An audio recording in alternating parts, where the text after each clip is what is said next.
நண்பர்களே, வாழ்க்கையில் நீங்கள் இன்று இருக்கும் நிலைக்கு உங்கள் அணுகுமுறையே காரணம் என்று நீங்கள் அறிவீர்களா?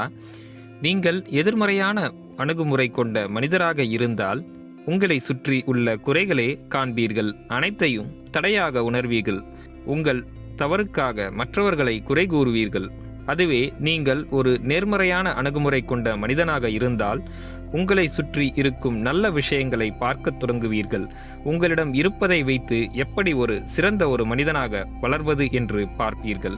ஒரு செயலை தொடங்குவதற்கும் அதை செய்து முடிப்பதற்கும் நேர்மறையான அணுகுமுறை தேவையான ஒன்று. இந்த பதிவில் கூறப்போகும் 10 விஷயங்களை கடைபிடித்தால் உங்கள் நேர்மறை சிந்தனை அதிகரிக்க தொடங்கும். அதன் மூலம் உங்கள் அணுகுமுறையில் சிறந்த ஒரு மாற்றம் ஏற்படும். பாடம் 1: நன்றி உணர்வு மனப்பான்மை. நண்பா, இருக்கும் விஷயத்திற்கு நன்றி உணர்ந்து வாழ வேண்டும். அது எவ்வளவு சிறிய விஷயமாக இருந்தாலும் சரி, அதற்காக நன்றியுடன் இருக்க வேண்டும். உதாரணமாக, ஒரு டம்ளர் டீ நீங்க குடிக்கிறீங்கன்னா அதை முழுமையா ருசிச்சு நன்றி உணர்வோட செய்யுங்க. இதே மாதிரி உங்க வாழ்க்கையில செய்யற எல்லா விஷயத்திலையும் கடைபிடியுங்க. அது உங்களோட மனசுல நேர்மறையான சிந்தனையை அதிகரிக்க உதவும். உங்கள் அணுகுமுறையில் நல்ல மாற்றம் ஏற்படும். பாடம் 2: விட்டு கொடுத்து வாழுங்கள். நண்பர்களே, மன்னிக்க பழகுங்கள். அடுத்தவர் செய்த சிறு தவறை உங்கள் மனதில் எண்ணி அதற்காக கோபப்படும் போது, வருத்தப்படும் போதும் உங்கள் மனதில் எதிர்மறை எண்ணங்கள் அதிகரிக்கும். அது உங்களுக்கு மன அழுத்தத்தை ஏற்படுத்தும்.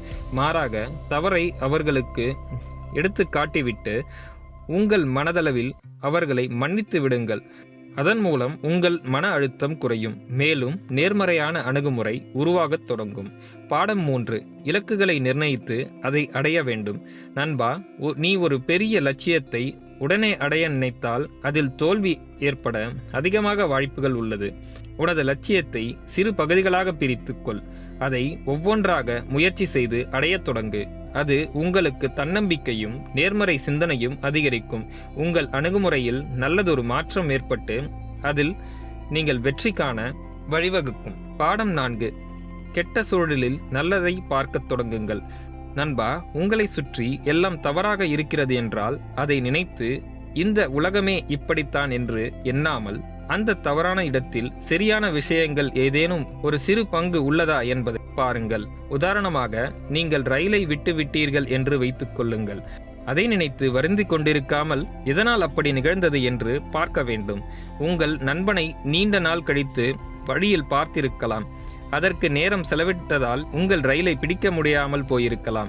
அத்தகைய சூழ்நிலையில் வருத்தப்பட்டு கொண்டிருக்காமல் உங்களுக்கு நடந்திருக்கும் நல்ல விஷயம், அதாவது நீங்கள் நீண்ட நாளாக நண்பனை காணவில்லை, ஆனால் இன்று கண்டிருக்கிறீர்கள் என்பதை நினைத்து மகிழ்ச்சி கொள்ளுங்கள். அது உங்கள் அணுகுமுறையை மாற்றும். பாடம் 5: உங்களை நன்றாக பார்த்து கொள்ளுங்கள். நண்பா, உங்களை நீங்களே நன்றாக பார்த்து கொள்ளுங்கள். உங்களை விட பெரிய செல்வம் வேறு எதுவும் உலகில் இல்லை. உங்கள் உடல் மற்றும் மன நலனை பேணுவதில் கவனம் செலுத்துங்கள். அதுவே உங்கள் வாழ்க்கையை சிறப்பாக வாழ உதவும். பாடம் 6: சுயநினைவோடு நிகழ்காலத்தில் கவனம் செலுத்து. நண்பா, மைண்ட்ஃபுல்னஸ் ஒரு சக்தி வாய்ந்த பயிற்சி. நாம் இந்த நொடியை அனுபவித்து வாழ்கிறோமா என்று பாருங்கள். கடந்த காலத்தை எண்ணி கவலைப்படாமல், எதிர்காலத்தை எண்ணி பயப்படாமல் இந்த நிகழ்காலத்தில் முழுமையாக வாழப் பழகுங்கள். அது அணுகுமுறையை நேர்மறையானதாக மாற்றும். பாடம் 7: உங்களை சுற்றி நல்ல மனிதர்கள் வைத்திருங்கள். உன் நண்பனை காட்டு நீ எத்தகைய மனிதன் என்று கூறுகிறேன் என்று ஒரு ரஷ்ய பழமொழி உண்டு. நீங்கள் உங்களை சுற்றி தீய எதிர்மறை எண்ணங்கள் கொண்ட மனிதர்களை வைத்திருந்தால் அது உங்கள் அணுகுமுறையை எதிர்மறையானதாக வைத்திருக்கும். மாறாக நல்ல மனிதர்கள் மற்றும் ஊக்குவிக்கும் மனிதர்களை உங்களிடம் வைத்திருந்தால் அது நேர்மறையான அணுகுமுறையை வளர்க்கும். பாடம் 8: உங்களை மகிழ்ச்சியூட்டும் செயல்களை செய்யுங்கள். ஒரு செயல் உங்களை மகிழ்ச்சியாக வைத்திருக்கும் என்றால் அதை உடனே செய்யுங்கள். அதன் மூலம் உங்களுக்குள் மகிழ்ச்சி எழும். அந்த மகிழ்ச்சி உங்களுக்குள் நேர்மறை சிந்தனையை அதிகரிக்கும். அந்த நேர்மறை சிந்தனையின் மூலம் உங்கள் அணுகுமுறையை நேர்மறையானதாக மாற்ற முடியும். பாடம் 9: தியானம் செய்யுங்கள். நண்பா, தியானம் செய்வதனால் நம் மனது அமைதி பெறுகிறது. நம்மால் நமது எண்ணங்களை தெளிவாக கவனிக்க முடிகிறது. அப்படி செய்யும் போது நமது மனதில் எழும் எதிர்மறை சிந்தனைகள் காணாமல் போகிறது. மேலும் நேர்மறை சிந்தனை அதிகரிக்கிறது. மேலும் அது நேர்மறையான அணுகுமுறையை வளர்க்கிறது. பாடம் 10: விளையாட்டுகளில் ஈடுபடுங்கள். ஓடி விளையாடு பாப்பா என்று பாரதியார் கூறுகிறார். ஆனால் நாம் வளர்ந்த பிறகு அந்த விளையாட்டை மறந்துவிட்டோம். விளையாட்டு மற்றும் உடற்பயிற்சி செய்யும் போது உங்கள் உடல் வலிமை பெருகுகிறது. உடல் வலிமை இருந்தால் மனதும் உறுதியாக மாறுகிறது.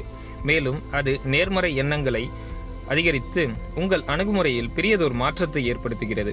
நண்பர்களே, மேற்கூறிய 10 வழிகளை கடைபிடித்து எதிர்மறை அணுகுமுறையை அடியோடு அழித்து நேர்மறை அணுகுமுறையை வளர்த்து கொண்டு சிறப்பான ஒரு வாழ்க்கையை நீங்கள் வாழ வேண்டும். இந்த வீடியோ உங்களுக்கு பிடித்திருந்தால் லைக் பண்ணுங்க, உங்க ஃப்ரெண்ட்ஸ் அண்ட் ஃபேமிலிக்கு ஷேர் பண்ணுங்க. நம்ம சேனலை இன்னும் நீங்க சப்ஸ்கிரைப் பண்ணலன்னா சப்ஸ்கிரைப் பண்ணி பக்கத்தில் இருக்க பெல் ஐக்கானை பிரஸ் பண்ணுங்க. நன்றி, வணக்கம்.